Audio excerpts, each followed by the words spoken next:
Welcome to क्रैक्सवेल।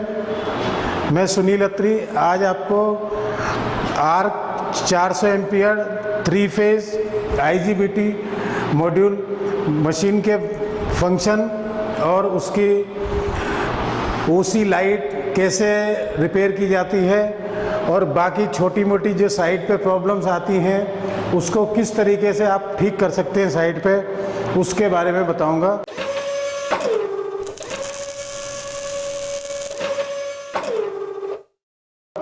ये हमारा arc 400 ampere IGBT 3 phase machine है। इसमें ये करंट एडजस्टमेंट का नॉब है, ये आर्क फोर्स एडजस्टमेंट का नॉब है।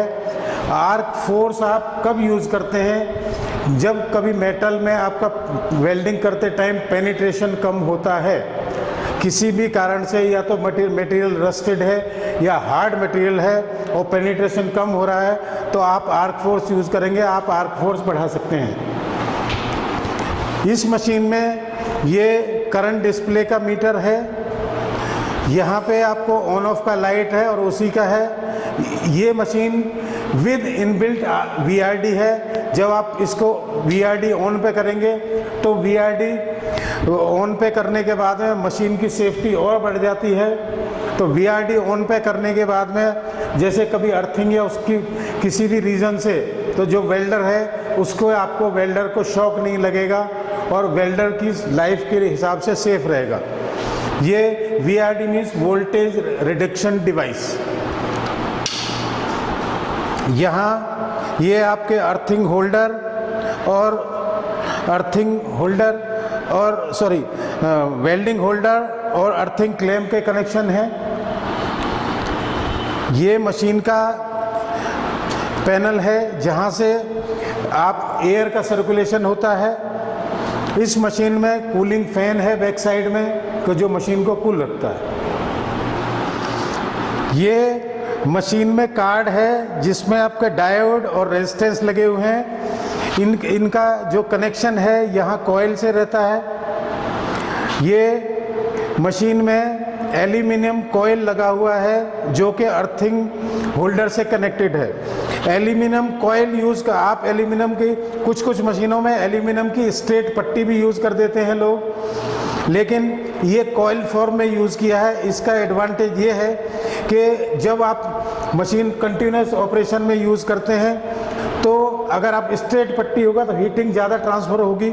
यहाँ हीटिंग, आप कॉइल की लेंथ ज़्यादा है पट्टी, क्योंकि स्ट्रेट पट्टी आप उतनी लेंथ नहीं ले सकते।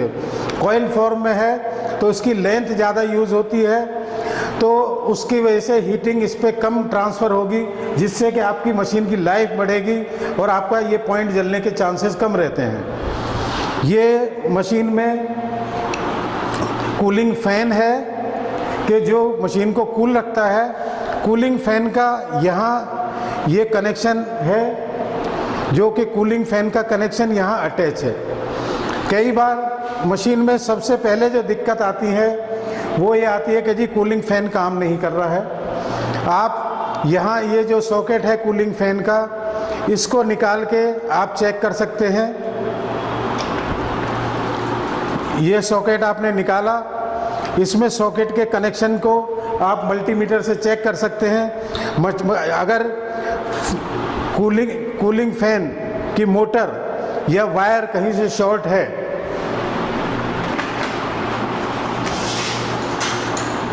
तो जब आप मल्टीमीटर से चेक करेंगे,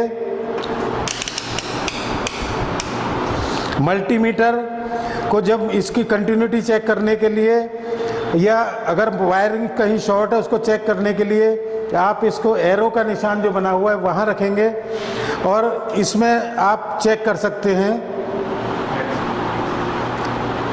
यहाँ जब आप इंडिविजुअल वायर में आप चेक करेंगे, अगर कोई बीप साउंड नहीं आ रही है तो इसका मतलब आपका ये कनेक्शन ठीक है और मोटर भी ठीक है। अगर इसमें से टच करने के बाद आपका कहीं पे भी बीप साउंड आ रही है तो या तो आपकी वायरिंग शॉर्ट है या मशीन की मोटर कहीं भी शॉर्ट है, जिसकी वजह से आप जब शॉर्ट होगा तो किसी भी वायर में आप टच करेंगे तो आपको बीप साउंड इसमें मल्टीमीटर में सुनाई देगी। ये फैन, अगर आपको बीप साउंड सुनाई दे रही है तो आपका मतलब वायरिंग शॉर्ट है ये, फिर आपको फैन को रिमूव करने के बाद में या तो आप फैन चेंज कर दें या उसकी मोटर का अगर वाइंडिंग हो सकती है तो उसकी वाइंडिंग करा दें। ये मैंने अभी आपको ये बताया। यहाँ पे इस कार्ड में डायोड लगे हुए हैं। डायोड को भी आप यहाँ से कार्ड ओपन करेंगे। ओपन करने के बाद में जो इसमें 3 पोल होते हैं, 3 में से जो सेंटर में आप रखेंगे ब्लैक कॉर्ड और बाकी इंडिविजुअल चेक करेंगे। अगर आप चेक करते टाइम पे दोनों में से 3 जो दोनों एंड हैं उसमें चेक करते टाइम पे अगर आपको इसमें बीप साउंड आ रही है तो इसका मतलब आपके डायोड शॉर्ट है। तो जो डायोड शॉर्ट है आप इन सारे डायोडों को चेक करें। जो भी डायोड शॉर्ट है आप उसको रिप्लेस कर सकते हैं। तो ये कार्ड आपका है। ये आपको रेजिस्टेंस चेकिंग के लिए है। रेजिस्टेंस चेक जब आपको करना है तब आप इसको रोटेट करके ओम के जो मल्टीमीटर पे उसको रखेंगे और यहाँ से आप डायोड का आप रेटिंग चेक कर सकते हैं।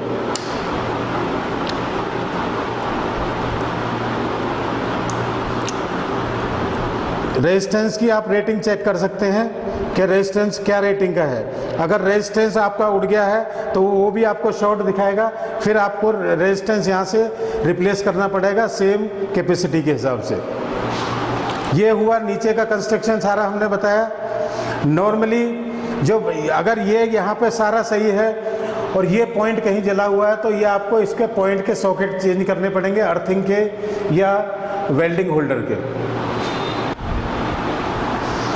मशीन में अपोजिट साइड में IGBT लगे हुए हैं। नॉर्मली उसी लाइट जलने का रीज़न या तो आपका डायोड शॉर्ट है या तो IGBT शॉर्ट हो गया। अगर IGBT शॉर्ट हो गया है तो नॉर्मली क्या होता है कि या तो IGBT की बॉडी का जो ये है कलर चेंज हो जाता है, ब्लैक हो जाता है। अगर वो भी नहीं है और IGBT शॉर्ट है तो आप इसको मल्टीमीटर से जब आप चेक करेंगे तो यहाँ से ये स्लीव रिमूव करने के बाद जब आपने ये स्लीव यहाँ से रिमूव कर दिया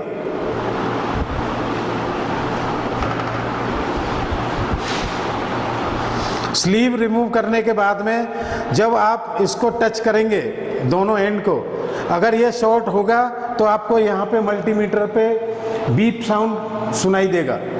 अगर बीप साउंड सुनाई दे रहा है तो इसका मतलब आपका IGBT शॉर्ट है। आप IGBT को रिमूव करके IGBT के साइड में इसका IGBT की रेटिंग प्रिंटेड है, आप उसी रेटिंग का IGBT लेके इसको रिमूव करके निकाल दीजिएगा। ये 3 पॉइंट हैं जो कार्ड इसके ऊपर लगा हुआ है, इनको निकाल दीजिएगा।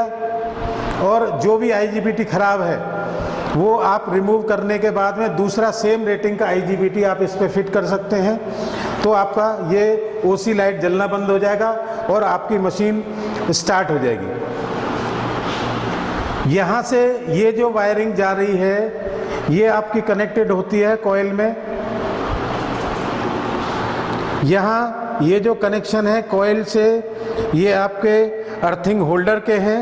यहाँ जो कनेक्शन है ये आपका कनेक्शन, यहाँ वायरिंग जो जा रही है ये आपके ऊपर कार्ड में जाती है वायरिंग। ये नीचे का मैंने आपको बताया फैन के बारे में, IGBT के बारे में और डायोड के बारे में। अब हम आपके इस मशीन में ऊपर जो टॉप के ऊपर कार्ड लगे हुए हैं उनके क्या क्या फंक्शन हैं, उसमें क्या क्या लगा हुआ है वो आपको बताएंगे। और बैक साइड में मशीन के फ्रंट में जो MCB लगी हुई है, कई बार MCB शॉर्ट हो गई और या फिर आपकी पावर केबल ख़राब है, इनपुट पावर केबल, तो उसको भी हम आपको चेक करके बताएंगे और फिर ये दिखाएंगे कि आप उसको किस तरीके से रेक्टिफाई कर सकते हैं। इनपुट पावर केबल शॉर्ट तो नहीं है या तो MCB आपका डिफेक्टेड तो नहीं है, उसको चेक करने के लिए हम मल्टीमीटर में इसको एरो के निशान पर रखने के बाद में रेड वायर में यहाँ टच किया और फिर हमने फर्स्ट पॉइंट पे टच किया।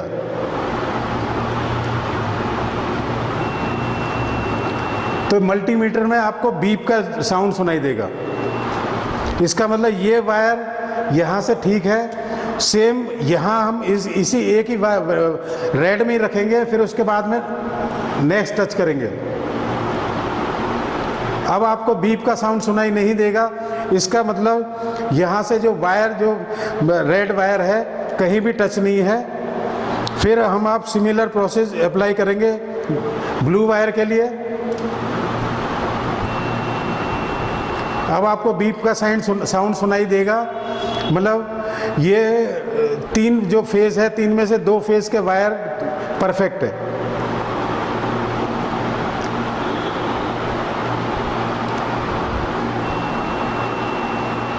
ऐसे ही थर्ड वायर, ये तीनों वायर की कंटिन्यूटी चेक करने के लिए आप मल्टीमीटर से चेक कर सकते हैं। अगर कोई भी वायर में कहीं फॉल्ट है या एमसीबी कहीं शॉर्ट है, तो आपको इसमें बीप साउंड आप किसी भी वायर में टच करेंगे तो कंटिन्यूस सुनाई देगी। इसका मतलब यह है कि आपका केबल कहीं बीच में बस्ट हुआ है, आप केबल चेंज कर दें, या फिर आपका एमसीबी फॉल्टी है तो फिर आप केबल ठीक है, क्योंकि आप केबल यहाँ से रिमूव करने के बाद, जहाँ भी केबल आपने इनपुट में कनेक्शन है वहाँ से रिमूव करने के बाद आप इंडिविजुअली केबल को चेक कर सकते हैं सिमिलर प्रोसेस से। केबल रिमूव करने के बाद में फिर आप एमसीबी से कंटिन्यूटी चेक करिए इसी प्रोसीजर से। अगर केबल ठीक है और एमसीबी ख़राब है तो फिर आपको इसमें एमसीबी चेंज करना पड़ेगा। उसके हिसाब से आप मशीन को ठीक कर सकते हैं और यहाँ से इनपुट पावर केबल आपका रिप्लेस कर सकते हैं। आप ऑलवेज ध्यान रखें, मल्टीमीटर से आप जब भी आप चेक करें, input power face to face 415 आपको मिलना चाहिए। तीनों फेज में से अगर 2 फेज बराबर है, 1 फेज कम आ रहा है, तो भी आपकी मशीन वर्क नहीं करेगी। फिर आपको अपना इलेक्ट्रीशियन से बुला के आपकी मेन लाइन चेक करानी पड़ेगी। उसके हिसाब से जब आपको पूरी पावर मिलेगी तो आपका काम मशीन का ऑन हो जाएगी और मशीन चालू हो जाएगी। एमसीबी से ये जो कनेक्शन जाते हैं यहाँ, इसके बाद में कैपेसिटर, और उसके बाद में ये नीचे कनेक्शन है आईजीबीटी में, ये कार्ड, इसमें वीआरडी कनेक्शन भी है, आपके रेजिस्टेंस भी है इसमें, और कैपेसिटर भी लगे हुए हैं। नॉर्मली अगर कोई भी कैपेसिटर या रेजिस्टेंस ये पार्ट जलता है तो आपको वो ब्लैक दिखाई देगा वहाँ से, तो उसको आप रिप्लेस कर सकते हैं। अदरवाइज़ आपको रेजिस्टेंस चेक करना है तो रेजिस्टेंस के लिए आप मल्टीमीटर से यहाँ से भी आप कंटिन्यूटी इसकी चेक कर सकते हैं, और वायरिंग यहाँ से कहीं बस्ट तो नहीं है उसके हिसाब से। अगर आपको कंटिन्यूटी में बीप की साउंड इसमें सुनाई दे रही है तो आप इंश्योर रहें कि ये ठीक है। बाकी रेजिस्टेंस को आप उसकी वैल्यू के हिसाब से, जो रेजिस्टेंस की वैल्यू है उसके हिसाब से आप इसको ओम पे रख के और मल्टीमीटर से आप उसकी वैल्यू, जो रेजिस्टेंस है उसकी वैल्यू आप चेक कर सकते हैं, और रेजिस्टेंस को आप उसी वैल्यू के हिसाब से आप रिप्लेस कर सकते हैं। और कैपेसिटर, अब हम आते हैं मशीन का इंडिकेटर जो एम्पियर आपको शो करता है। एम्पियर मीटर भी फॉल्टी हो सकता है। कई बार मशीन चल रही है लेकिन एम्पियर मीटर में आपको कुछ नहीं दिखा रहा है। या तो हो सकता है यहाँ से सॉकेट आप निकालेंगे तो इसकी जो वायरिंग है वो जल सकती है, या फिर इसका डिजिटल डिस्प्ले ख़राब हो गया है। अगर वायरिंग जल गई है तो आप ये सॉकेट से जो वायरिंग कार्ड में जाती है उसको रिप्लेस कर दें, क्योंकि जली हुई वायरिंग आपको या सॉकेट जला हुआ आपको नेकेड आई से ऐसे ही दिखाई दे जाएगा, आपको चेक करने की ज़रूरत नहीं। अगर आपका ये ठीक होने के बाद में भी डिस्प्ले नहीं आ रहा है तो आपको एम्पियर मीटर रिप्लेस करना पड़ेगा, आपको चेक करना पड़ेगा, चेंज करना पड़ेगा। यहाँ पे आपके कंट्रोल स्विचेस रेगुलेटर हैं 2, जो एक आर्क फोर्स का है और एक वोल्टेज का है।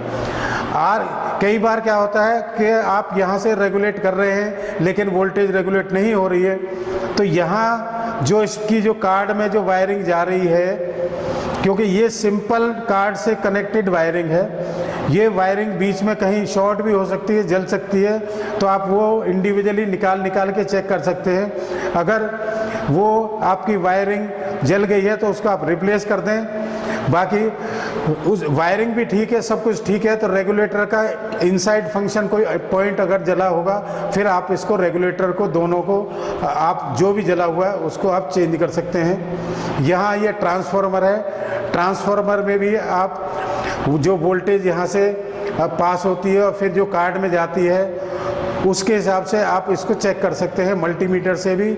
और ये वैसे नॉर्मली ट्रांसफार्मर में ज़्यादा दिक्कत नहीं आती हैं। दिक्कत ज़्यादातर मशीन में ओवर हीटिंग या ओवरलोड की वजह से IGBT या डायोड जलने की आती है, या तो कैपेसिटर की, वो आप इस हिसाब से चेक कर सकते हैं।